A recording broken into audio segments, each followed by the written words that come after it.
terkait dengan tindak pidana yang mengandung sara dan membuat kegaduhan.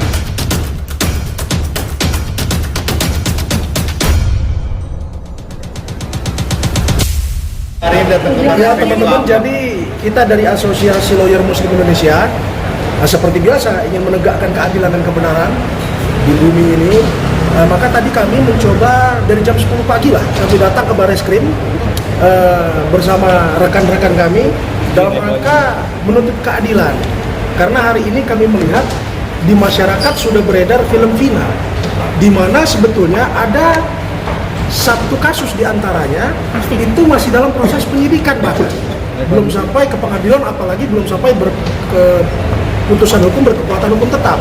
Oleh karena itu ini yang menjadi masalah sebetulnya secara hukum. Nah, ini kami meminta kalau bisa peredaran film ini segera ditarik dari dunia perfilman di Indonesia.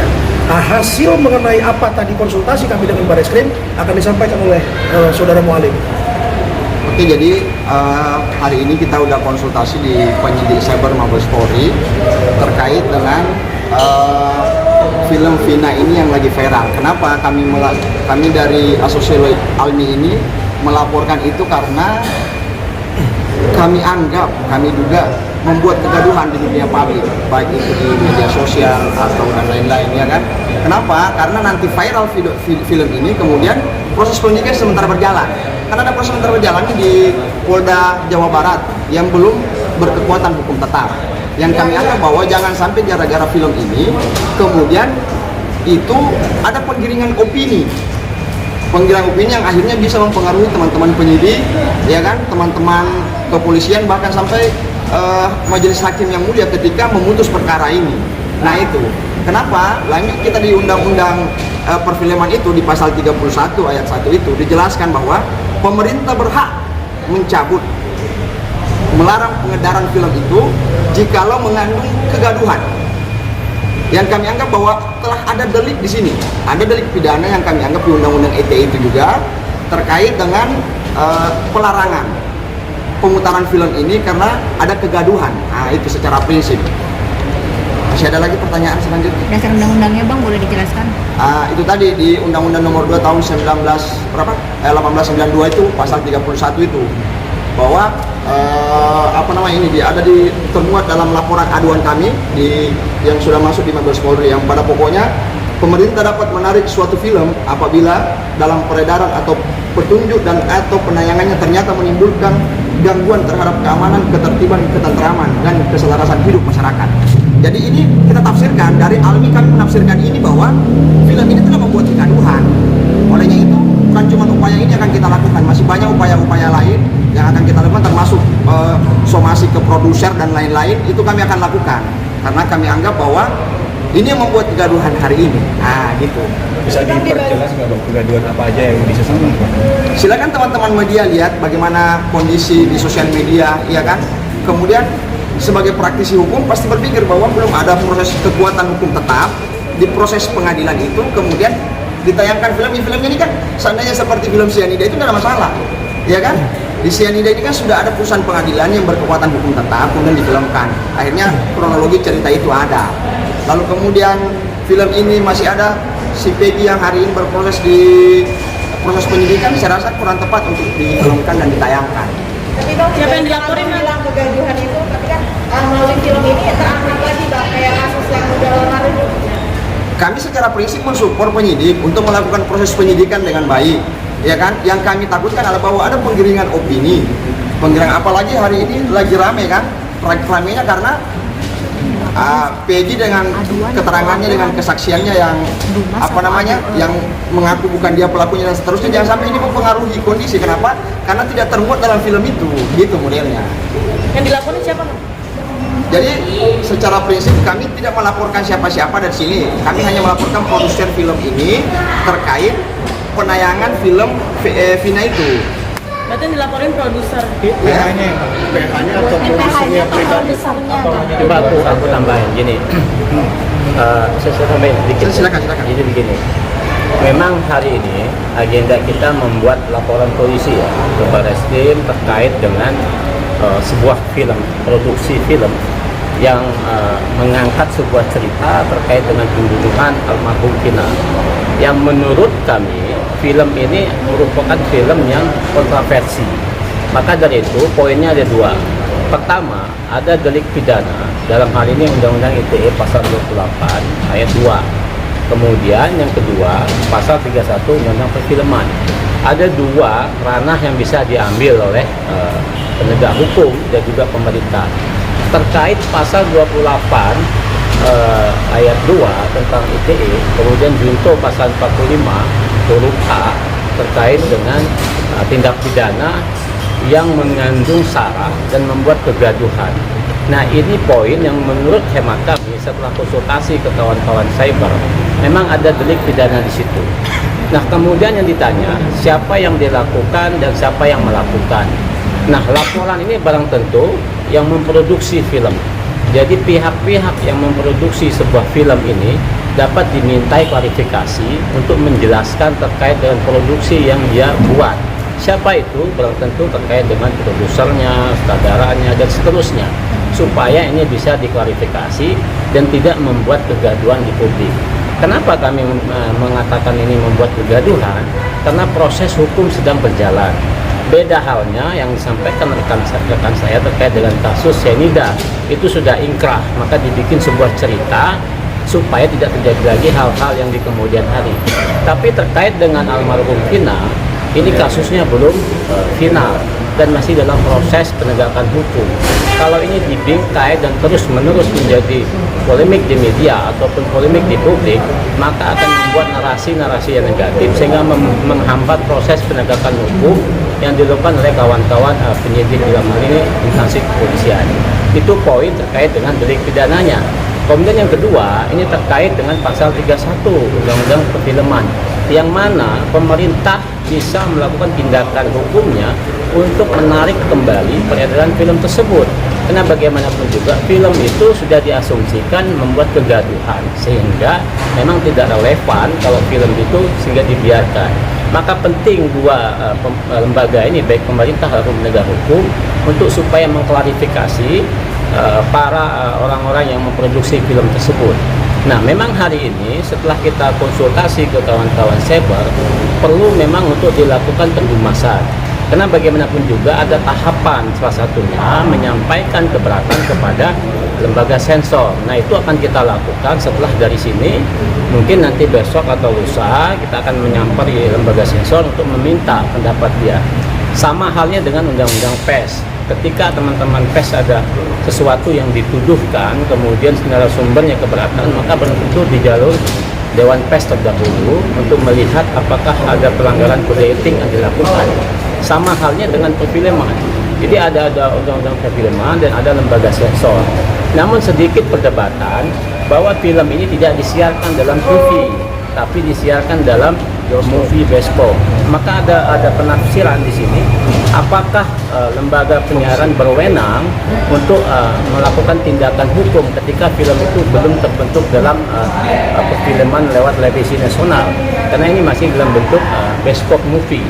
Nah, ini sedikit perdebatan di dalam, sehingga diputuskan harus ke Dewan Komisi Penyiaran dulu untuk melihat duduk persoalannya, apakah mereka memiliki kewenangan untuk masuk ke dalam movie, dalam bioskop itu, ataukah sebatas TV nasional. Nah, dua poin ini yang kami sampaikan, karena memang tidak ada yang mempersoalkan terkait dengan produksi film ini. Tapi barang tentu kami sebagai elemen masyarakat ingin menyampaikan pesan ini. Jadi ke depan jangan sampai sesuatu produk film mempengaruhi kebijakan hukum sehingga membuat narasi yang tidak produktif di media. Ini mengarahkan untuk berhumas dulu atau kemana? Kita sudah berhumas, kita seharusnya membuat laporan polisi, karena setelah terjadi perdebatan di atas, memang ada hal-hal yang masih diatur dalam normatif. Salah satunya adalah film ini belum dibentuk, belum disiarkan dalam televisi nasional, baru dalam bentuk bioskop ataupun movie. Apakah lembaga penyiaran berwenang untuk masuk ke sana ataukah belum? Nah, kemudian kawan-kawan saya bilang kalau terkait dengan delik pasal 28 ini sudah memenuhi syarat, tapi barang tentu harus diklarifikasi dulu ke Dewan Penyiaran Televisian KPI. Karena bagaimanapun juga, saya sampaikan tadi ada undang-undang PES yang mengatur kebebasan pers tidak bisa langsung dilapor ke polisian, harus melalui Dewan Pers dulu. Sama juga dengan yang perfilman ini, maka penting memang sehingga perdebatan itu yang membuat kami dari pagi sampai hari ini, sehingga kami memutuskan kalau begitu kita mengambil upaya hukum dulu ke komisi bukan ditolak. Kalau Dumas sudah kita sampaikan, kalau Dumas itu kan aduan masyarakat, itu bisa dikembangkan kalau memenuhi 2 alat bukti. Nah, 2 alat bukti setelah komunikasi itu memenuhi unsur terkait dengan delik pasal 28 ayat 2 itu Undang-Undang ITE untuk pasal 45 kan dengan ancaman 6 tahun dan denda 1 miliar rupiah. Namun pada tentu harus melalui tahapan yang pertama dulu, yaitu harus di-cross check dulu apakah ini masuk dalam ranah komisi penyiaran terkait dengan beredarnya film tersebut ataukah tidak. Nah, ketika ini sudah terkonfirmasi, maka bisa masuk ke ranah hukumnya.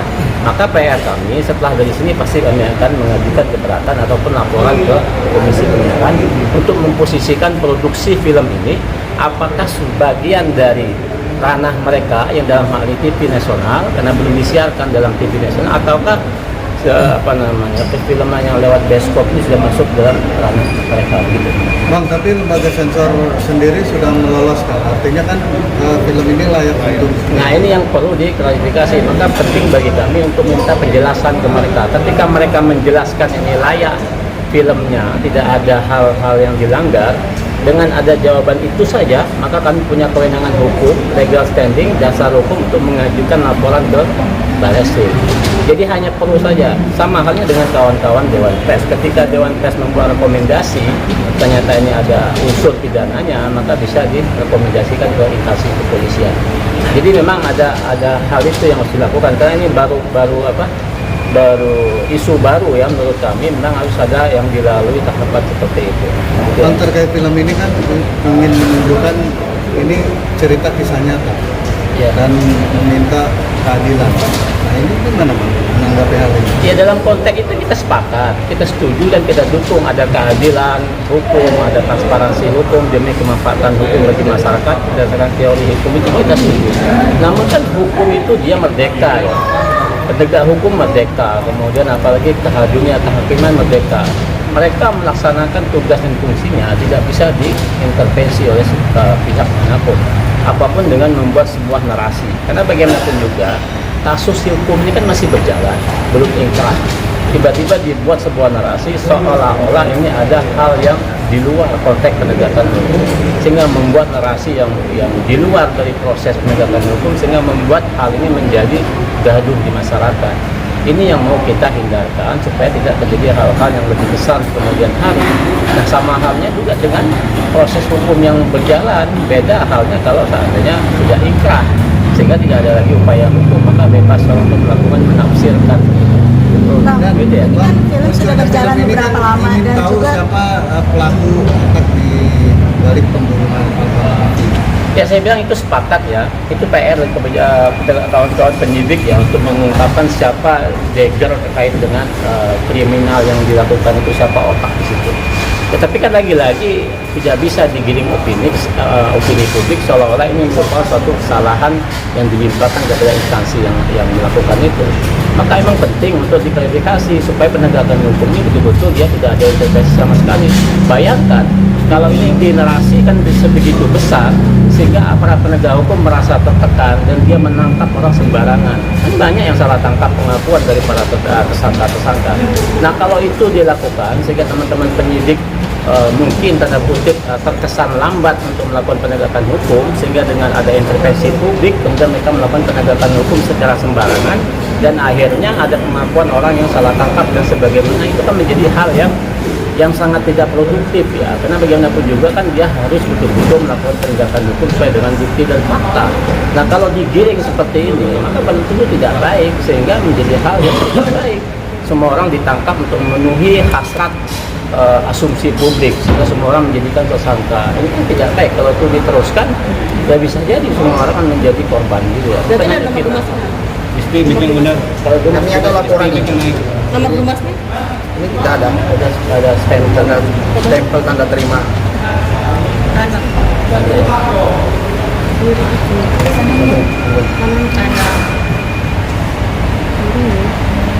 Kanan kan sini lagi mak. ya. Oke, udah? Film yang dijodohin.